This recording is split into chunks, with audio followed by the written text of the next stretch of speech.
వంకాయ రంగు చీర రమణికి, ఈ పసుపు రంగు చీర కృష్ణవేణికి, ఈ పచ్చ రంగు చీర గీత. ఈ పచ్చ రంగు చీర ఎవరికి కొన్నావమ్మా? దేవి అత్తకమ్మా. దేవికి. అమ్మా చూడు గీత, నీకు నాడిష్టే తగిలేలా ఉంది. వసుంధరా, వసుంధరా, రేపు పెళ్లికి కావాల్సిన ఏర్పాట్లన్నీ పూర్తయిపోయినట్టేగా? అయిపోయాయండి. విడిదిల్లు గురించి సుబ్బారావుకి చెప్పాను, నీకు చెప్పాడా? చెప్పానండి. లేకపోతే మాట పడిపోతాం. సిలిండర్ ఏంటి అక్కడ వదిలేసేవాళ్ళగా? నాన్న చూడు బుట్టలు. పొద్దున్నే పెళ్లి పెట్టుకొని ఇంకా కబుర్లు చెప్పుకుంటూ కూర్చుంటారండి మీరు? వెళ్ళి పడుకోవచ్చు కదా.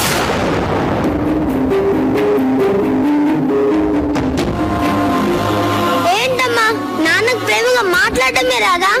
ఎప్పుడు చూసినా మీద అరుస్తూనే ఉంటాడు. రేపు నేను పెళ్లి చేసుకుని వెళ్ళిపోతున్నాను కదా, ఇరిసన్నతో ప్రేమగా మాట్లాడొచ్చు కదమ్మా. అమ్మా మా ఫ్రెండ్ వాళ్ళ నాన్నంత ఎలా ఉంటారు తెలుసా? ఓ ఫ్రెండ్ లా ఉంటారు, కానీ నాన్న ఫ్రెండ్ లా కాదు కదా, అసలు నాన్నలానే ఉన్నాడు. గీత ఏంటి మాటలు? మాట్లాడిని అమ్మా, మాట్లాడిని. మా ఫ్రెండ్స్ అందరు టౌన్ కాలేజీలో చదువుతుంటే నన్ను మాత్రం తీసుకెళ్లి ఊరి చివరన కాలేజీలో జాయిన్ చేశాడు. రోజు ఆయన గారు తీసుకెళ్తే ఆయన గారు తీసుకొస్తారు. మా ఫ్రెండ్స్ అందరితో కలిసి బీటెక్ చదువుదాం అనుకుంటే నాకు ఇష్టం లేకపోయినా నన్ను తీసుకెళ్లి ఎంబీబీఎస్ చదివించాడు. ఇంకా మాట్లాడేవాడి పళ్ళు రాలిపోతాయి. అమ్మా గీత, నీకు తెలుసు కదా మీ నాన్న మాట తీరంతే అని. నువ్వు అని సరిగ్గా అర్థం చేసుకోవట్లేదు అంతే. అర్థం చేసుకోవట్లేదా? ఇంకేం అర్థం చేసుకోవాలమ్మా? ప్రేమ లేని మనిషిని ఇంకేం అర్థం చేసుకోవాలి? అది కాదే అమ్మా. నా దృష్టిలో మీ ఆయన ఒక భర్తగా ఓడిపోయాడు, ఒక తండ్రిగా కూడా ఓడిపోయాడు. అన్నం తిని గీత, కడుపు నిండిపోయింది. ఆయన గారు పెట్టు, తింటాడు.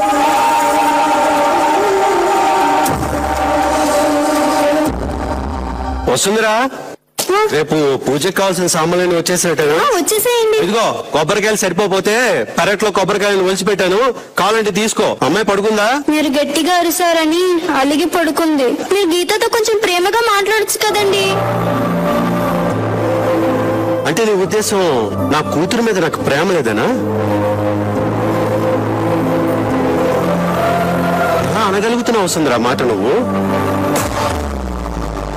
నా కూతురు మీద ప్రేమ ఉంది కాబట్టే కదా మన ఊళ్ళో బడి ఉన్నా సరే దానికి స్పోర్ట్స్ అంటే ఇష్టం అని చెప్పి పక్క ఊళ్ళో స్పోర్ట్స్ ఉన్న బడిలో జాయిన్ చేశాను.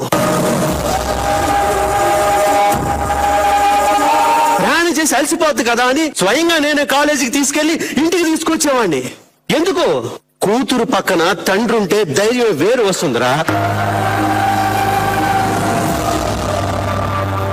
దాని చిన్నప్పుడు నేను దగ్గరికి వచ్చి నానా నేను పెద్ద అయ్యాక డాక్టర్ని అవుతాను, మీ అందరికి నేనే ట్రీట్మెంట్ చేస్తాననేది. డాక్టర్ అవడం దాని కల వస్తుందిరా, దాన్ని నెరవేర్చడం నా కల.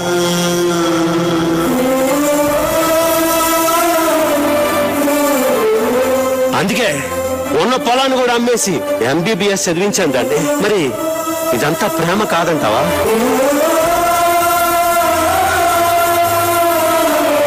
అది కావాలంటే నా ప్రాణం కూడా ఇచ్చేస్తాను వసుంధరా. నాకు పుట్టింది కూతురు కాదు వసుంధరా, మా అమ్మ. అమ్మ స్థానంలో కూతురు వచ్చిందంటే ఆ ప్రేమ ఇంకెంత ఉంటది?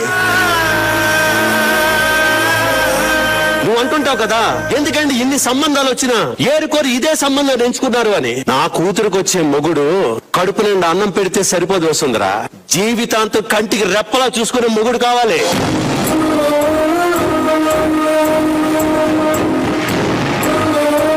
నేను చచ్చేంత వరకు నా కూతుర్ని కంటికి రెప్పలా కాపాడుకుంటాను.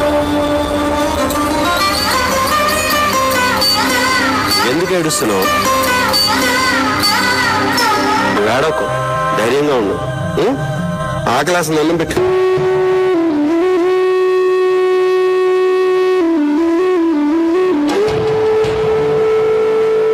అమ్మాయి భోజనం చేసిందా?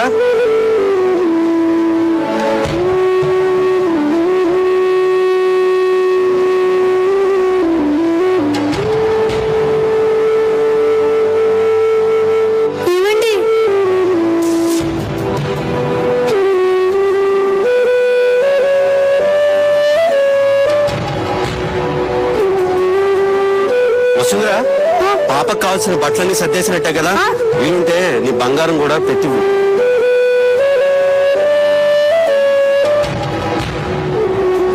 అమ్మా ఇది పట్టుకో. నన్ను క్షమించు నాన్న. అమ్మా.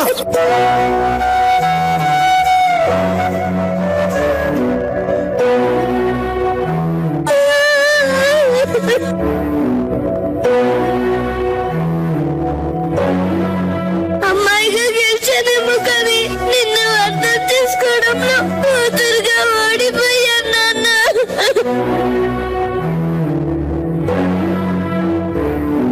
నువ్వు నన్ను ప్రేమిస్తే నేను మాత్రం నిన్ను ద్వేషించాను నాన్న. నీ మనసును తెలుసుకోలేకపోయాను. తెలిసేసరికి నేను వెళ్ళిపోతున్నాను కదా.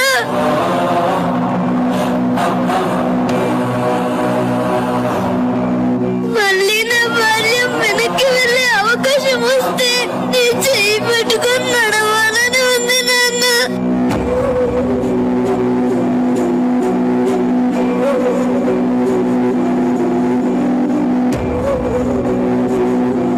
ఒక్కసారి నీ వల్ల పడుకోవాలని ఉంది నాన్న.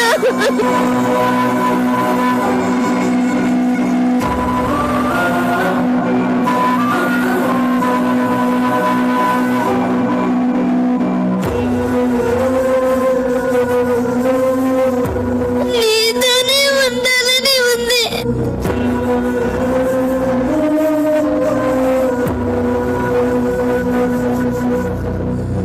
కానీ కుదరదు కదా.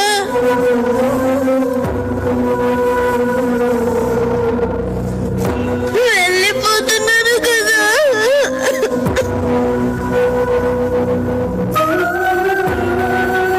నాకు జన్మంటూ ఉంటే నీకు జన్మనివ్వాలని ఉంది నాన్న.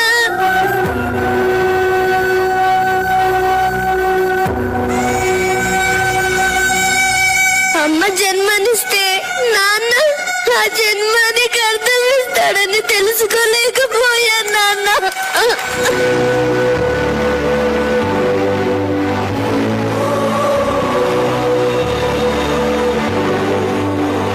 అమ్మ 9 నెలలు మోస్తే నాన్న చివరి దాకా తన గుండెలపై పెట్టుకొని మోస్తాడని తెలుసుకోలేకపోయాను నాన్న.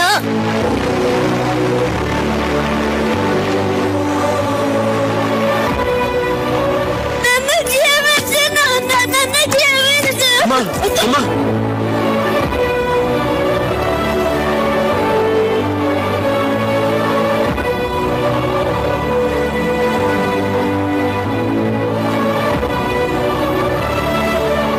అడుకోటమ్మా. నువ్వెవరు? మా అమ్మవే. నా ప్రాణాన్ని నేను ఎప్పుడు కాపాడుకుంటానమ్మా.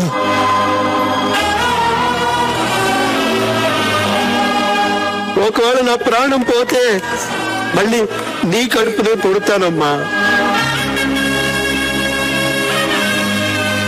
మన దైవం మన ధైర్యం నాన్న, మన బలం మన బలగం నాన్న. మనకు కష్టం అంటే ఏంటో తెలియకుండా ఉండడం కోసం తన కష్టాన్ని మనకి కనిపించకుండా దాచేవాడు, మన కోసం తన జీవితాన్ని దారపోసేవాడు, తను కొవ్వొత్తిలా కరిగిపోతూ మనకు వెలుగునిచ్చేవాడు నాన్న. కష్టాల గరళాన్ని కంఠంలో దాచుకున్న పరమశివుడు నాన్న. ఆ నాన్నని అర్థం చేసుకోవాలని అర్థిస్తూ